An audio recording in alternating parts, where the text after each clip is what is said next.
fiery horse with the speed of light, a cloud of dust, and a hearty hi-yo Silver, the Lone Ranger.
With his faithful Indian companion Tonto, the masked rider of the plains led the fight for law and order in the early western United States.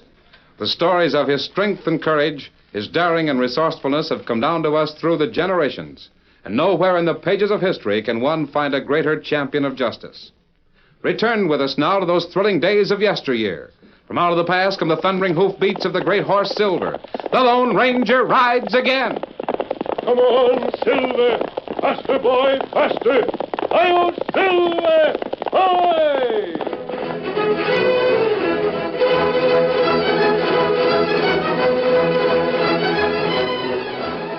In St. Louis, gilded gaiety sprang from countless brilliantly lighted gambling palaces and ornate cafes. Men sometimes won, but more frequently lost their fortunes. Death was held lightly. Some men were murdered, others took their own lives in desperation. Human life meant little to Hamilton Green, the lean-faced, sharp-eyed owner of the most famous of palaces. His huge gambling hall, the Golden Horseshoe, was pointed out by passers-by. Rein up a minute, driver. Stop right here. Yes, sir, boss. Yes, sir. There, kid. I dare say you've never seen the equal of that building, not even in your New York. The Golden Horseshoe. It's like an old-world castle. The outside is nothing. You should see the interior of the place. What's it like, Jim? Marble halls, golden chairs, crystal chandeliers. There are paintings on the walls that came all the way from France. Some of the most magnificent oriental rugs you ever saw. Why, Hamilton Green must have spent millions on the place. I'd love to see the inside. I saw it once, and Father nearly cut me off. I lost $10,000 in less than an hour. You see that balcony on the side, right over the river? Yes? Many a man has dropped dead from there. Murder? Sometimes. Sometimes he takes his own life. No one ever knows or cares. But this fellow, Hamilton Green, you say, what sort is he? Cold, hard, the most ruthless man you ever saw. And the most polite. You might see him about town. He's lean and tall. He has a saber scar on one cheek. Expert swordsman. He'll always welcome a duel with either sword or pistol. But how does he keep people coming if they lose such fortunes there? Kit, he has a singer. She's beautiful. Abby Armour. Abby Armour, I saw her once, and I declare I'd willingly lose $10,000 more for one of her smiles. Abby Armour. Well, driver, let's get on. Yes, sir, boss. Yes, sir. Get up there. Get up.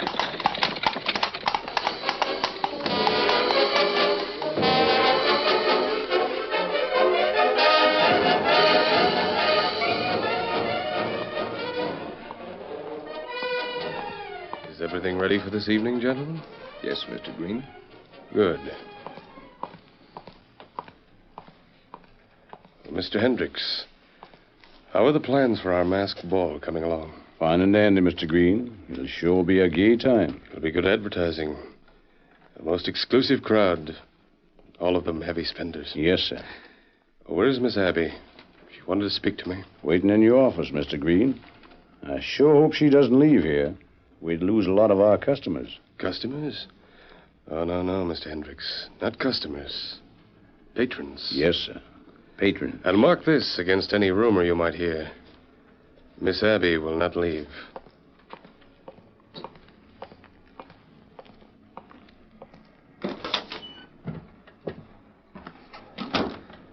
Good afternoon, Abby, my dear. Did you want to see me? Yes, I do. Well, sit down, won't you? Excuse me while I unlock this box. There are a few things in it. I may wish to refer to them. Mr. Green, how much longer are you going to keep me here? Oh, you wish to leave? You know I do. I've been here for months, and you said that if I One moment, my dear. Let me see how your account stands. I told you that when you paid me $12,000, I'd hand you your brother's confession of murder. But I have paid off the $12,000, Mr. Green. I know I have. And in addition to the salary you pay me, I've had lots of presents from winners who fancied I'd brought them luck. Now, let me see your account. Oh, you've paid well over $12,000. Then give me that confession and let me go to the West to join my mother and father. There are some items here, my dear. For example, your board and the rooms you live in. But I'm not living here because I want to. You make me stay here. Why, I haven't been out of this place without Mrs. Drake since I came here. Here are other items. The gowns I've bought so you'd make a beautiful appearance. You... And, of course, the salary I pay Mrs. Drake to serve as escort and chaperone for you. I have to charge you for her services. But I don't want her. Why, I'd be delighted if I were allowed to leave here alone. Go where I please when I'm not working. The total of these expenses comes to $10,500. What? So you have paid off about $2,000 on your brother's debt. Oh, you beast. You scheming thief. Oh, my dear Abby. I won't stay any longer. I'm leaving here at once. As for my brother, Robert, he It's not only your brother, my dear. If he were to hang for murder, what of your mother? Oh, there now. There's nothing to be gained by tears. Just be a good girl and sing your prettiest, huh? I want you to be the honor guest at our masquerade. That'll be a gala occasion. The Blades of all the South will be here, and it comes off next month. You rang the bell, Mr. Green? Yes, Mrs. Drake. Miss Abby will go to her rooms now. I think she needs a little nap before we open for the evening. Come along, Miss Abby. You needn't go with me. I can go from here upstairs without you. Very well. Go along, then. I want to speak to Mr. Green. Keep a sharper watch than ever on her. If she wants to leave, she might run away. She'll get no chance. Has she written any more letters? Yes. Here's one she wrote today. To her father again. Leave it with me. Here's a letter I prepared. Give her this one. From her father. All right. I'll just read the letter she wrote and then write another in her name to send to her father. If she ever learns the truth, that none of her letters reached her folks out west, or that you rewrote all the letters that come from them... It's up to you, Mrs. Drake, to see that she never learns the truth. Because if she does, you will be taken to the balcony. Remember that.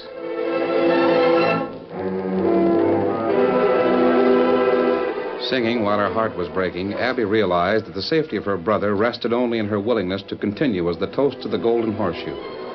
Enmeshed by the schemes of ruthless Hamilton Green, she had no contact with the outside world or with her parents in the West. Letters they received, supposedly from her, were the work of Hamilton Green. Well, what else does Abby say, Pa? How about the big party your boss is going to have next month? I guess the party will be a humdinger, Bob. She tells how all the finest young gents in the South will be there. And it's fancy dress, a masquerade. Oh, I sure wish I could be there. Why not? Pa, do you mean that? I could run the ranch without your help for a while. You could get the stage from Larimore and be at St. Louis in almost no time. It'd be good, son, to get back where you know some people. I'd like to see this fellow that hires Abby.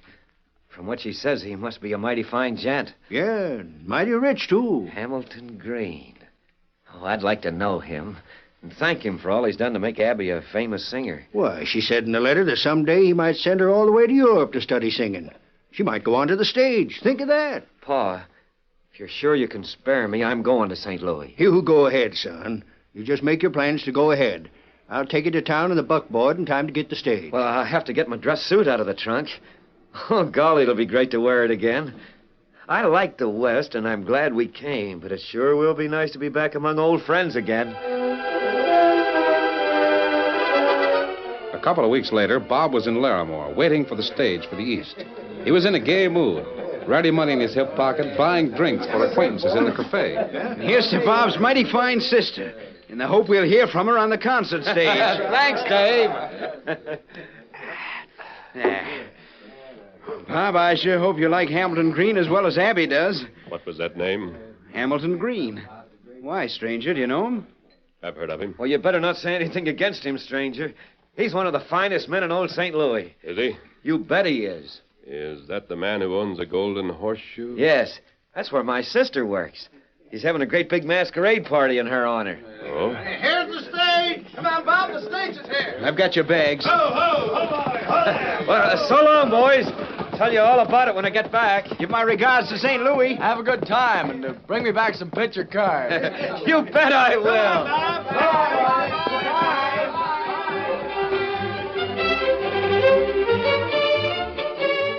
No one noticed the stranger who left the town on a white horse. But as he rode, the stranger changed his appearance. The battered old black hat he wore went into a saddlebag. In its place, he donned a clean white Stetson. From beneath his shirt, he drew a mask, which he fixed in place across his eyes. It was the Lone Ranger who rode to join his companions, Tonto and Dan Reed, in camp. Oh, Silver, steady, boys, steady, Silver. Hello. Oh, what matter? You ride plenty hard. Did someone chase you when you left town? No, Dan. Steady, big fella. Pack our duffel. Are we pulling stakes so soon? Yes, But I thought the plan was to spend a few days here to rest up. that was the plan. Now, here, Dan. You roll blanket. Yeah, sure thing. Me pack other things. Steady there, Silver. I know, big fellow, but we've got to move. Oh, me got scout loaded. Where do you think we're going, Tonto? Me not know, Dan. When Lone Ranger ready, him tell us. Here, pack this too, Dan. Right. Otto, do you remember that gambler we tangled with a year ago? We tangled with plenty feller. This one was named Hamilton Green. Green. Oh, him worse than coyote. Him worse than buzzard. Him rotten all through. Golly, Me Tonto. like to get hand on throat of Green. Me take 'em like me take stick and do this. And throw 'em away. Green, him skunk. Great day. I never saw Tonto get so mad at the mention of a man's name. Where Green now? In St. Louis. And we go there. We get 'em for keeps this time. Here, Dan, you pack this. Put this in Sogan. This in saddlebag. Right. Now, me tie it. You fill canteen. Golly, Tonto, I'm working as fast as I can. Take it easy, Tonto. We've a mighty long trip before we get to St. Louis. And this time, Green not get way. Me fix 'em this time. I thought he learned a lesson, but it seems he hasn't. What's he done? Me go get rest of duffel. Dan, Hamilton Green is to blame for the death of one of Tonto's dearest friends, an Indian princess. He made her think she was singing in his cafe to earn money to buy freedom for her father, whom she thought was a prisoner. Oh. And all the time, her father was eating his heart out because he thought his daughter was dead. Well, he finally died. When this girl learned the truth, she refused to take any more food. She starved herself to death. And that's the same man that's in St. Louis? Yes, I'd heard of the Golden Horseshoe, a gambling palace in St. Louis. But I didn't know that Hamilton Green was the one who owned it. But how did Green get away after what he did? He was tarred and feathered and ran out of the West. Oh, you weren't on hand? No, Tonto and I heard about it later on. Tonto vowed that he'd avenge his friend if he ever found Green. You better keep a mighty sharp watch on him. Tonto, Yes, sir. He's likely to forget your rules and kill. I'll keep an eye on him. Oh, you ready? You ready to start east? We'll be in a couple of seconds, Kimosabe. There. Victor's all packed. Steady, big fella. Mount up then, Dan. We'll cover as much ground as we can before darkness. I want to be sure we reach St. Louis ahead of Bob. Who? A fine young fellow is going to see Green, thinking he's honest. Get him up, scout. Golly, Tonto wasn't waiting. Come on, Victor. Come on, Silver.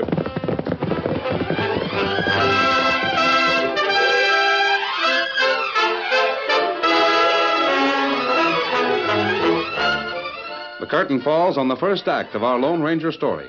Before the next exciting scenes, please permit us to pause for just a few moments.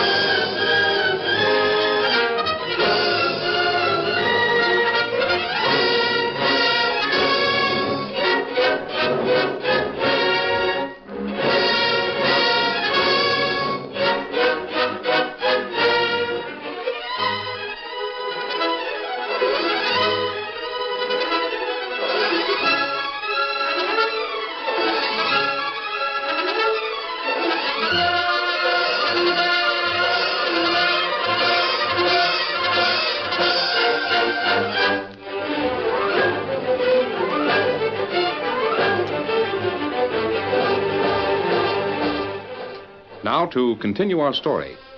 Days went by, days in the saddle and nights with only the shortest hours of sleep, while the Lone Ranger, Tonto, and Dan drew ever closer to St. Louis. Meanwhile, Bob counted the miles that unreeled beneath the wheels of the rumbling stage that took him nearer his sister. He wrote a letter and sent it on ahead by pony rider. It was addressed to Abby, but like all mail addressed to her, it was intercepted by Mrs. Drake and... This one came by Pony Express, Mr. Green. Well, we'll just see who's sending her mail in that high-priced way. Where's the girl? Abby's in her room. You locked the door when you left her? Of course, I always do. Can't take chances. She might run away on the spur of the moment without pause to consider what it means to her brother and her mother and father. Well... What's the matter? This letter's from Abby's brother. Her brother? Yes. The one she thinks is a killer? Yes. But she has heard from him before, hasn't she? Why are you so upset about it now? He's coming here. Oh. When? He's on the way. The stage will arrive in a day or so. That's easy, then. Meet the stage and... He's coming to the masquerade party. He says he will register at the St. Louis Hotel as soon as he arrives. He'll expect word from her when he gets there. It's going to be hard to handle, Mr. Green. Naturally, she'll want to see him before the ball, won't she? She will want to. If she knows he's in the city. And he'll expect to see her. I'll fix it. I'll fix it so he is a murderer. I have an idea already. And when I've worked out the details, it'll be a great idea. By the time Bob arrived in St. Louis and went to the St. Louis Hotel, the Lone Ranger had been in his camp near the city for several hours. Bob didn't notice the Indian who lounged near the hotel entrance, or the boy who sat near the desk inside. If he had, he would have probably understood how the tall stranger who wore a mask learned the location of his room for the midnight visit. Who is it? Please open the door. I want to speak to you. Just a minute. Masked. Inside, Bob. See here, what's the idea? Who are you? I had a time getting in here. I had to watch my chance to pass through the lobby and up the stairs. Well, I should think you might. Now, if this is a robbery... You think it's worse than a robbery. What do you want of me? You came here for the masquerade, didn't you? Yes. What did you plan to wear? Now, that's none of your business. Say, there's something familiar about you. Have we met? Not exactly. I've heard your voice. There might be other voices like it. Is that letter on the table from your sister? Yes, but Please be assured you'll understand this later on. I want to see that letter. Why, you give me that. Stay where you are. No. Steady. So, you're aware what your sister suggests? Yes. I told her I'd have doggone little chance to get a fancy costume, so... Well, she told me to wear my tail suit and a sword and a mask and appear as a fencing master. Sorry, but you'll have to be disappointed. What do you mean? My friends are waiting for you outside that window. I have a rope to let you down. Why, you're Sorry, falling. Bob, but this has to be done. No, let go you of me. struggling? Take that rope off me. Let go of me. Out the window you go. No. Got it below. You ready? Here he comes. Help! Help! Come quick! Up that. Help! Take him away. Hey, what's going on there? Open this door. Get him up, Scout. Don't try that again. Open this door, I say. I'll break it down. The Lone Ranger, alone in the room, stripped off his mask and hat and quickly pulled Bob's dressing gown about his clothes. He kicked off his boots, then opened the door. Beneath the mask, his face had been made to look something like Bob's. Oh, I heard the yelling. What was it? What went on? It's all right now. Perhaps those people had the wrong room. Well, I heard shots. Oh, yes. I threw a couple of shots out the window as they rode away. No one hurt? Oh, no. It's quite all right. If you want, I'll call... Now, please forget the whole matter. If they return, I'll take care of them.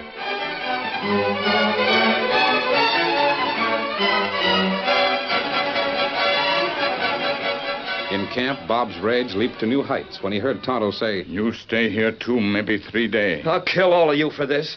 What's the idea anyway? Who are you? Oh, me, Tonto. Oh, who is that masked man? Why did he do this? What's he got against me? I guess you can blame Hamilton Green for this. What? Hey, who are you? My name is Dan. I'm just a friend of the masked man. If I don't get an explanation of this, No, you not do anything. You stay here. Fellow with mask go to masquerade. Him wear your clothes. My clothes? Ah, him take your place. Maybe save you plenty trouble.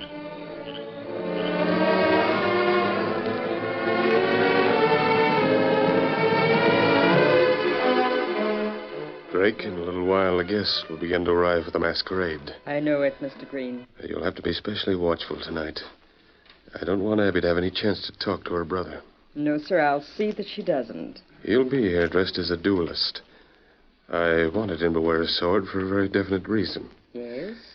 I've arranged for Gideon to get into an argument with him. There'll be harsh words, even threats. Gideon? You trust him? Oh, no, Mrs. Drake. I do not trust Gideon. I know for a fact that he's been stealing from me consistently for these past many months. And yet you want I have a reputation, Mrs. Drake. No man has crossed me and gotten away with it. Gideon is going to die for his thievery. But it will be Abby's brother who will be blamed for the death. Oh. Gideon will argue with this fellow Bob. Then later in the evening, there will be another argument in this office. Gideon will be put to death at the point of a sword. That's why you have that sword. Yes, and I can use it. It's a good blade. Flexible, sharp, perfectly balanced. I'll ring the bell. Attendants will come to find Bob accused by me of murder. Until then, you must be sure that Abby doesn't have the chance to speak to her brother, lest she learn that to date I have nothing whatsoever against him. I understand, Mr. Green. Good. For the present, that's all.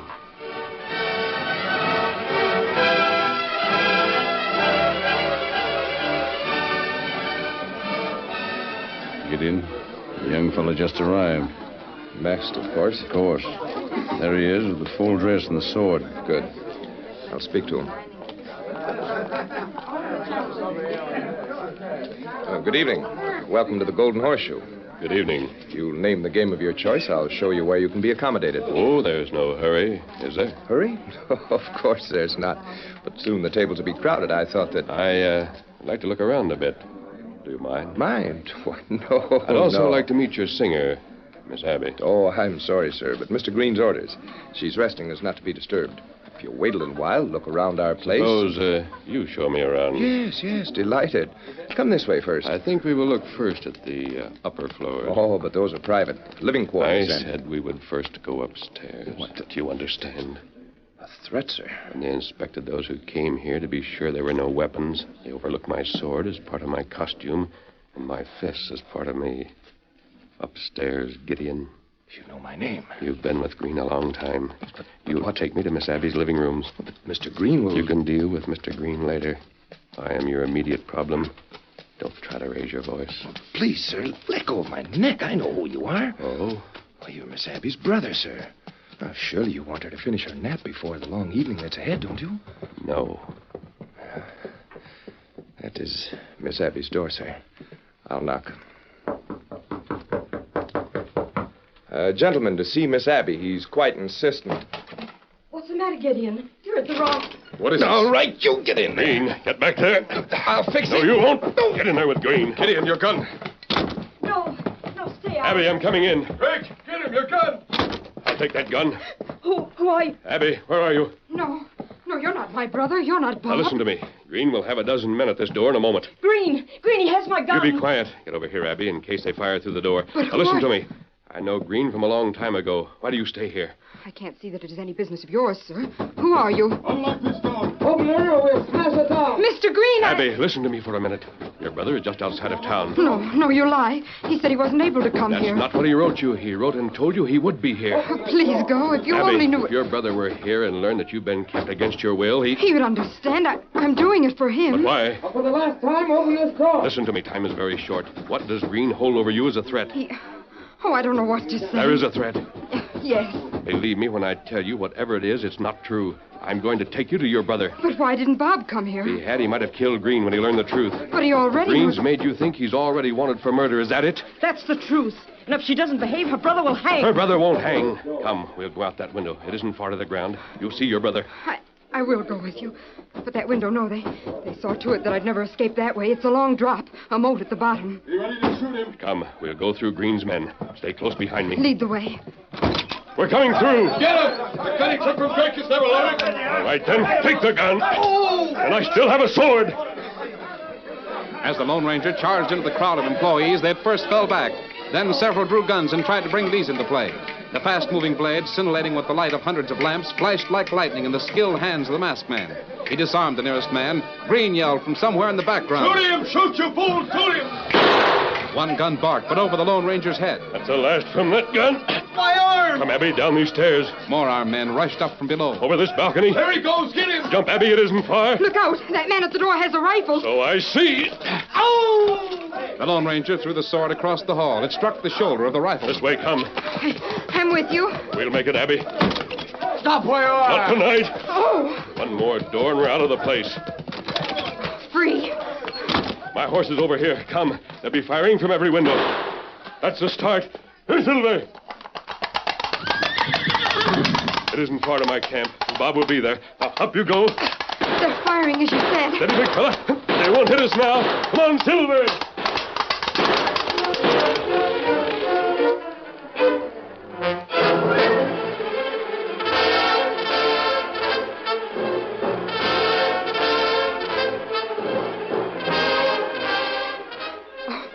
Oh, Bob. Bob, to think of the way I believed that crook. I knew your hot temper, and he made me so certain that he had proof of a murder. Well, Abby, he would have had proof of a murder if the Lone Ranger hadn't gone to the palace in my place. I'd surely have killed someone. The Lone Ranger? Yes, where is he? Well, he and his friend said they'd leave the camp to us. It's a good place to stay until tomorrow. And tomorrow we can see the Lone Ranger. Oh, Bob, I must see him. The way he fought with sword and fist, and the way he acted.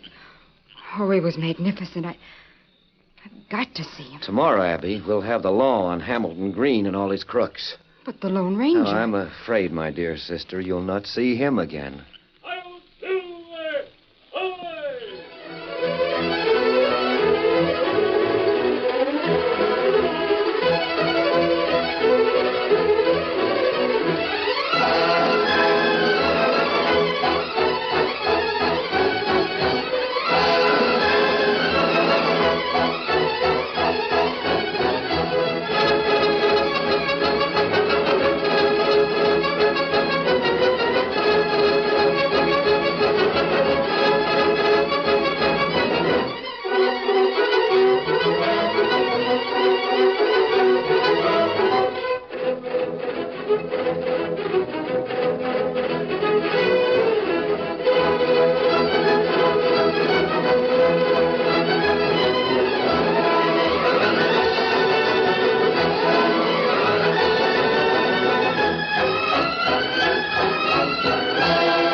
The story you have just heard is a copyrighted feature of the Lone Ranger Incorporated.